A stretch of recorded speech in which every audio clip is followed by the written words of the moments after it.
రోడ్లన్నీ కూడా జలమయమవుతున్నాయి. అయితే ఇవాల్టి నుంచి మరో 5 జిల్లాల్లో భారీ వర్షాలు పడే అవకాశం ఉన్నట్టుగా వాతావరణ శాఖ తెలుపుతోంది. కామారెడ్డి, మెదక్, నిజామాబాద్, సంగారెడ్డి, వికారాబాద్ జిల్లాలో భారీ వర్షాలు పడే అవకాశం ఉన్నట్టుగా వాతావరణ శాఖ హెచ్చరికలు జారీ చేసింది. ఆ ప్రాంత ప్రజలందరినీ కూడా అప్రమత్తంగా ఉండాలంటూ హెచ్చరించింది కూడా. ఇక ఆదిలాబాద్, హైదరాబాద్, భద్రాద్రి కొత్తగూడెం, జగిత్యాల, భూపాలపల్లి జిల్లా, కరీంనగర్, కొమురంభీం, తర్వాత మహబూబ్ నగర్, మంచిర్యాల, మేడ్చల్, మల్కాజ్గిరి, ములుగు, పెద్దపల్లి, నిర్మల్, రాజన్న సిరిసిల్ల, రంగారెడ్డి జిల్లాలో భారీ వర్షాలు కురిసే అవకాశం ఉన్నట్టుగా వాతావరణ శాఖ తెలిపింది. ఇక హైదరాబాద్ వ్యాప్తంగా రాత్రి నుంచి జోరుగా పడుతోంది వర్షం. ఏకంగా యూసఫ్గూడలో 9.8 సెంటీమీటర్ల వర్షపాతం నమోదైంది. రామ్నగర్, కృష్ణానగర్లో పలు చోట్ల కార్లు కొట్టుకుపోయాయి.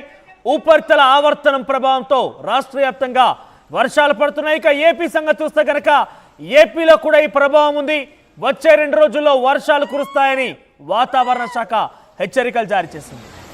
ఇక మీరు చూస్తున్నారు 2 చోట్ల కార్లే పడవలుగా మారిపోయాయి. ఇక కార్లన్నీ కూడా ఆ నీటి ప్రవాహంలో తేలియాడుతున్న పరిస్థితి కనబడుతోంది. ఇక లెఫ్ట్ సైడ్ బాక్స్ మీరు చూస్తున్నారు రామ్నగర్ లో జరిగింది ఘటన. రామ్నగర్ లో స్ట్రీట్ నెంబర్ 17లో ఈ ఘటన చోటు చేసుకుంది. రామ్నగర్ ముషీరాబాద్ లో ఆ రోడ్డు మీద పెద్ద ఎత్తున నీటి ప్రవాహం వాగును తలపించడంతో ఒక కారు ప్రయాణికులు సుమారుగా 4 ప్రయాణిస్తున్నారు ఆ కారులో. ఆ వరద నీటిలో కారు చిక్కుకుపోయింది. డోర్లు కూడా ఓపెన్ కాలేదు. దీంతో స్థానికులు గమనించి ఆ వ్యక్తుల్ని కాపాడారు. ఆ కార్ని కాస్త ఆ నీటి ప్రవాహంలోనే గోడ పక్కకు లాక్కెళ్ళి దాంట్లో డోర్లు ఓపెన్ చేసి ఆ ప్రయాణికుల్ని కూడా బయటికి తీశారు. ఇక మరో బాక్స్ లో చూస్తున్నారు రైట్ సైడ్ లో కృష్ణానగర్ లో జరిగింది ఘటన. ఏకంగా రివర్స్ గేర్ లో ప్రయాణిస్తోంది పడవలాగా ఓ కార్. ఇక కారే పడవలాగా మారిపోయింది. ఆ నీటి ప్రవాహంలో కార్ పైకి తేలియాడుతూ అలా వెనక్కి లాగడం మనం చూసాం. సో మనం చూస్తున్నాం స్క్రీన్ పైన కృష్ణానగర్లో జరిగింది ఘటన. ఒక్కసారిగా నీటి భారీ వర్షాల కారణంగా నీటి ప్రవాహం మొత్తం కూడా రోడ్లన్నీ చేరిపోయాయి. ఇక ఆ ప్రవాహంలో ఆ నీటి ఫోర్స్ కి రోడ్ల మీదనే జనరల్ గా ఆ కార్ రోడ్డు మీద ప్రయాణిస్తూ ఉంటుంది. కానీ ఇప్పుడు ఆ నీరే కార్ని ప్రయాణించేలాగా చేసింది. ఆ కార్ని రివర్స్ గేర్ లో వెనక్కి అదే స్పీడ్ లో తీసుకెళ్ళింది. మీరు చూస్తున్నారు కార్ మొత్తం కూడా పైకి తేలియాడింది. ఆ కార్ మొత్తం కూడా నీటి ప్రవాహంలో లైట్ గా మారిపోయింది. ఒక పేపర్ పడవలాగా ఆ కార్ని వెనక్కి మనం వెళ్ళడం చూస్తున్నాం. సో మరోవైపు స్కూటీ కూడా పూర్తిగా ఉన్నటువంటి స్కూటీని కూడా ఆర్టీవీ స్క్రీన్ పై విజువల్తో చూస్తున్నాం. సో అక్కడ ఉన్నటువంటి వ్యక్తులు కూడా వారంతా కూడా అలా చూస్తూ ఉండిపోయారు కానీ ఏం చేయలేరు. ఎందుకంటే ఆ ప్రవాహం ఆ కార్ని అంతలాగా తోసిపుచ్చింది, వెనక్కి పంపించేసిందని అంటే మనుషులు కనుక అక్కడికి వెళ్తే డెఫినెట్గా వారు ఇబ్బంది పడడం తప్పదు, ఇబ్బంది పడాల్సిన అవసరం అయితే ఉంటుంది. సో 2 చోట్ల జరిగింది ఘటన. రామ్నగర్లో ఒకటి, కృష్ణనగర్లో ఒకటి. 2 చోట్ల కూడా కార్లు ఉన్నటువంటి ప్రయాణికులు ఇబ్బంది పడ్డారు. కృష్ణనగర్లో బహుశా తెలిసే కార్లు ఎవరు ప్రయాణికులు కూడా లేరు. ఆ కార్ మొత్తం కూడా పైకి తేలియాడుతూ రివర్స్ గేర్ తరహాలో వెనక్కి కొట్టుకుపోయిన సంఘటన మనం చూసాం. సో 2 చోట్ల కార్లు కూడా కొంత పూర్తిగా ధ్వంసమయ్యాయి. ఇక నీటి ప్రవాహంలో ఇంజిన్ మొత్తం కూడా నీరుతో జామ్ అయిపోయింది. ఈ 2 కార్లు కూడా ధ్వంసమయ్యాయి చూసాం. సో యూసఫ్గూడలో భారీ వర్షపాతం నమోదైందితో కృష్ణనగర్లో పెద్ద ఎత్తున ఈ నీరు రోడ్ల మీద చేరేటువంటి ఘటన చూసాం. సో మీరు చూస్తున్నారు ఎక్కడికక్కడ ఒక ఫ్లడ్స్ తలపిస్తున్నాయి. హైదరాబాద్ మొత్తం కూడా హైదరాబాద్లో చాలా భారీ వర్షపాతం నమోదని చెప్పొచ్చు. సో హైదరాబాద్లో కొంత తేలికపాటి వర్షాలకే రోడ్ల మీద పెద్ద ఎత్తున మనం నీటి ప్రవాహాలను చూస్తూ ఉంటాం. ఇక 10 సెంటీమీటర్ల వర్షపాతం నమోదైందని అంటే ఎంతటి స్థాయిలో ఇప్పుడు నీరు అక్కడ రోడ్ల మీద ఉందనేది మాత్రం గమనించవచ్చు. సో చాలా పెద్ద ఎత్తున నీటి ప్రవాహం మన రోడ్ల మీద చూస్తున్నాం. సో డెఫినెట్గా హైదరాబాద్ ప్రయాణికులు అలర్ట్గా ఉండండి. మీరు వెళ్ళేటువంటి పరిసర ప్రాంతాల్లో డెఫినెట్గా ఈ నీటి ప్రవాహం ఉండొచ్చు. కొంత అలర్ట్గా జాగ్రత్తగా పలు చర్యలు తీసుకుంటూ ముందుకు వెళ్లాల్సిన అవసరం అయితే ఉంటుంది. అవసరమైతే ఎక్స్ట్రీమ్ సిచ్యువేషన్ కనుక ఉంటే మీరు మీ ప్రయాణం నిలిపివేసుకున్నా కూడా తప్పేమి లేదని చెప్పొచ్చు. ఎస్ మాట్లాడడం మనతో పాటుగా మా ప్రతినిధి శిల్ప జాయిన్ అవుతున్నారు ఫోన్ లైన్లో. ఎస్ శిల్ప, సో ఏంటి సిచ్యువేషన్? హైదరాబాద్ మొత్తం కూడా భారీ వర్షపాతం నమోదైంది. ఎక్కడికక్కడ రోడ్లు మొత్తం కూడా జలమయమయ్యే, కార్లు సైతం పడవల్లాగా మారి కొట్టుకుపోతున్న పరిస్థితి కనబడుతోంది. అప్డేట్స్ ఏంటి? వాతావరణ శాఖ మరిన్ని రోజులు హెచ్చరికలు జారీ చేసింది. ఇంకా వర్షపాతం ఒక అప్డేట్స్ ఏ రకంగా ఉండబోతున్నాయి? ఈ రోజు తెలంగాణ రాష్ట్రానికి భారీ వర్ష సూచన చేసింది. వచ్చే 3 రోజులు కూడా రాష్ట్ర వ్యాప్తంగా భారీ నుంచి అతి భారీ వర్షాలు పడే అవకాశం ఉందని ఇప్పటికే వాతావరణ శాఖ చెప్పింది. ఏదైతే బంగాళాఖాతంలో ఏర్పడిన ఉపరితల ఆవర్తనం ప్రభావం తెలుగు రాష్ట్రాలపైన ఎక్కువగా ఉంటుంది. దీని ప్రభావంతోనే మన కుండపోత వర్షం నమోదయ్యే అవకాశం ఉందని ఇప్పటికే చెప్పింది. దీంతో నిన్న ఒక్కసారిగా వెదర్ చేంజ్ అయ్యి ఈవినింగ్ ఒక్కసారిగా కుండపోత వచ్చి నమోదైంది. ముఖ్యంగా ఎక్కడికక్కడ లోతట్టు ప్రాంతాలు మొత్తం కూడా జలమయమయ్యాయి. ముఖ్యంగా కృష్ణనగర్ కావచ్చు, ముషిరాబాద్ కావచ్చు, మొత్తం కార్లన్నీ కొట్టుకుపోయిన మన పరిస్థితులను చూసాము. వెంటనే అలర్ట్ అయిన టీఆర్ఎస్ కావచ్చు, జిహెచ్ఎంసీ బృందాలు రంగంలోకి దిగాయి. ఇప్పటికే మాన్సూన్ యాక్షన్ టీమ్స్ కూడా రంగంలోకి దిగి వాటిని క్లియర్ చేసేందుకు చర్యలు చేపట్టాయి. ఎక్కడికక్కడ మొత్తం లోతట్టు ప్రాంతాలు మొత్తం దాదాపు మోకాల్లోతు నీళ్లతో నగరం మొత్తం కూడా మొత్తం ఒక్కసారిగా అతలాకుతలమైందని చెప్పుకోవచ్చు. వచ్చే 3 రోజులు కూడా హెవీ రెయిన్స్ ఉంటాయని, మాన్సూన్ సీజన్ ఈసారి రాష్ట్రంలోకి ఎన్నిగా ప్రవేశించినప్పటికీ దాని ప్రభావం మనకు ఎక్కువగా చూపట్లేదు. నిన్న ఎక్కువగా మాన్సూన్ సీజన్ స్టార్ట్ అయ్యాక నిన్న ఎక్కువగా రెయిన్స్ అనేవి చూసాము.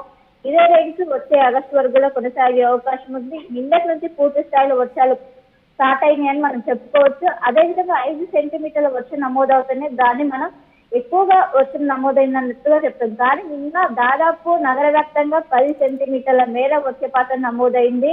దాదాపు చిన్న వర్షం వస్తుంది, నగరం మొత్తం కూడా అతలాకుతలమైతుంది. మొత్తం ఎక్కడికక్కడ ట్రాఫిక్ అనేది స్తంభించిపోతుంది. కానీ దాదాపు 10 సెంటీమీటర్ల మేర వర్షపాతం నమోదైంది. దీంతో ఎక్కడికక్కడ వాటర్ అనేవి జామ్ అయినాయి. దాదాపు ప్రతి సిగ్నల్ దగ్గర 3 నుంచి 4 కిలోమీటర్ల మేర ట్రాఫిక్ అనేది స్తంభించిపోయింది. అదే విధంగా హుసేన్ సాగర్ ఏదైతే ఎఫ్టీఎల్ లెవెల్ ఉంటుందో అది కూడా ఎఫ్టీఎల్ లెవెల్ కి రీచ్ అయింది. దీంతో అది కూడా కొంచెం డేంజరస్ గా మారే అవకాశం ఉందని ఇప్పటికే జిహెచ్ఎంసీ ఒక అలర్ట్ అయితే జారీ చేసింది. మొత్తం నిండు కుండలాగా హుసేన్ సాగర్ అనేది మారిందని చెప్పుకోవచ్చు. అత్యంత ఇప్పుడు మనం వర్షపాతం కూడా చూసుకున్నట్లయితే మారేడుపల్లిలో 7%, అదేవిధంగా హైదరాబాద్, ముషిరాబాద్ లో 7% నమోదైంది. షేర్పేటలో 6%. ఈ విధంగా దాదాపు 5% వర్షపాతం నమోదవుతున్నాయి. ఎక్కడికక్కడ సిటీ మొత్తం కూడా వాటర్ చెరువును కల్పిస్తారు. అలాంటిది శిల్ప ఇంకెన్ని రోజులు ఈ వర్షం ఇంకా ఎన్ని రోజులు పడుతున్నట్టుగా వాతావరణ శాఖ తెలుపుతోంది. సో అదేవిధంగా ఈ వర్షాల కారణంగా రోడ్లన్నీ కూడా జలమయం అవుతున్న నేపథ్యంలో రక్షణ చర్య ఎటువంటి సిద్ధంగా చేపడుతున్నారు? స్పెషల్ టీమ్స్ ఏ రకంగా రంగంలోకి దిగుతున్నాయి?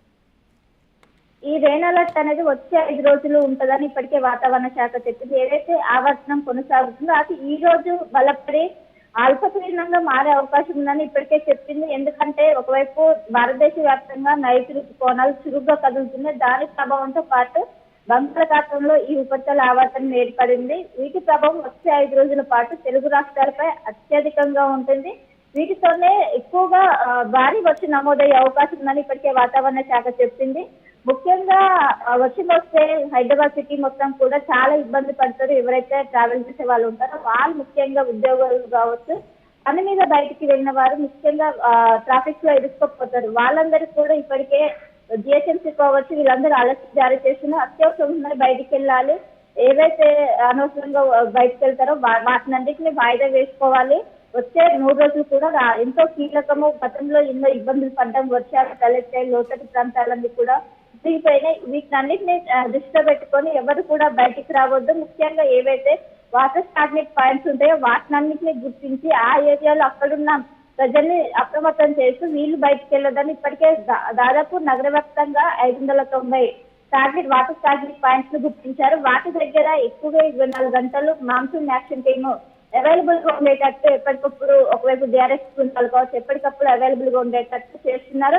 ఎప్పుడైతే వర్షం స్టార్ట్ అయింది అప్పటికి ఒకవైపు ట్రాఫిక్ పోలీసులు కావచ్చు, జిఆర్ఎస్ బృందం కావచ్చు ఎప్పటికీ రంగంలో దిగి అక్కడ వాటర్ అనేది ఈజీగా రోడ్డు నుంచి వాటర్ పోయే విధంగా ఇప్పటికే చర్యలు చేపట్టారు. కానీ ఎక్కువ వర్షం నమోదవడంతో ఎక్కడికక్కడ కూడా దాదాపు చెరువులు తలపించే విధంగా ప్రధాన రహదారులన్నీ చేరాయి. దీంతో వాళ్ళకు కూడా పనులు చేయడానికి అంతరాయం ఏర్పడింది. దీంతో నగర వ్యాప్తంగా కూడా కొంచెం వాతావరణం అనేది మొత్తం చేంజ్ అయిపోయింది. ఈ రోజు కూడా ఎక్కడ చూసినా అటు గాజుల రామారం చూసుకున్నట్లయితే చిన్న వర్షం వచ్చినా అక్కడ చెరువును తలపిస్తుంది. అలాంటిది 5 సెంటీమీటర్ల కన్నా ఎక్కువ నమోదైంది. అక్కడ మోకాల్లోకి వాటర్ ఉన్నాయి. అక్కడ మొత్తం జనజీవనం కూడా స్తంభించిపోయే అవకాశం ఉండటం ముందస్తుగా చర్యలు చేపట్టింది. ఏదైతే మాన్సూన్ యాక్షన్ ఏముంటుందో ఇప్పటికే రంగంలోకి దిగింది. ఈ రోజు కూడా నిన్నటి నుంచి రాష్ట్రానికి ఒకవైపు ఎల్లో అలర్ట్ జారీ చేసింది. ఈ ఎల్లో అలర్ట్ కాస్త వర్షాలనే ఎక్కువ ఉండడంతో ఆరెంజ్ అలర్ట్ అయితే కన్వర్ట్ అయ్యే అవకాశం ఉంది. మొత్తం మీద నగర ప్రజలు కావచ్చు, రాష్ట్ర ప్రజలు అలర్ట్ గా ఉండాలని ఒకవైపు జిహెచ్ఎంసీ అధికారులు కావచ్చు, ఐఎండీ అధికారులు ఇప్పటికే చర్యలు చేపడుతున్నారు. మనోజ్. రైట్ శిల్ప, ఇక హైదరాబాద్లో భారీ వర్షపాతం నమోదైంది. సుమారుగా యూసఫ్గూడ ప్రాంతంలో 10 సెంటీమీటర్ల వర్షపాతం నమోదైంది. ఇక తేలికపాటి వర్షాలకే హైదరాబాద్ మొత్తం కూడా జలమేవడం చూస్తున్నాం. ట్రాఫిక్ ఇక్కడక్కడ స్తంభించడం లాంటివి మనం చూస్తూనే ఉంటాం. కానీ ఈ భారీ వర్షపాతం కారణంగా రోడ్లన్నీ కూడా నదుల్లాగా ప్రవహిస్తున్నాయి. పెద్ద ఎత్తున ఫ్లడ్స్ వచ్చినట్టుగానే మనకు కళ్ళకు దర్శనమిస్తున్న పరిస్థితి కనబడుతోంది. పలు చోట్ల కార్లు పడవలుగా మారిపోయాయి. చాలా తేలికపాటిగా అవన్నీ కూడా వరదల్లో కొట్టుకుపోతున్న పరిస్థితి కనబడుతోంది. 2 చోట్ల ఈ ఘటన చోటు చేసుకుంది. ఒకటి రామ్నగర్ ముషీరాబాద్ ప్రాంతంలో కారులో 4 ప్రయాణికులు కూడా ఇబ్బంది పడ్డారు. దీంతో స్థానికులు అలర్ట్ అయిపోయి వారందరూ కూడా బయటికి రక్షించారు. ఇక మరోవైపు కృష్ణానగర్లో జరిగింది ఒక ఘటన. యూసఫ్గూడ ప్రాంతంలో కృష్ణానగర్లో ఏకంగా కార్ పడవ తరహాలో తేలికపాటిగా మారి ఆ నీటి ప్రవాహంలో వెనక్కి రివర్స్ గేర్లో కొట్టుకు వెళ్తున్న మనం చూసాం. సో మొత్తం మీద హైదరాబాద్ నగరవాసులు కాస్త అలర్ట్గా ఉండాలి. డెఫినెట్గా వాతావరణ శాఖ ఈ వర్షపాతం మరో 4-5 రోజుల పాటుగా ఉండే రకంగా హెచ్చరికలు జారీ చేస్తోంది. బంగాళాఖాతంలో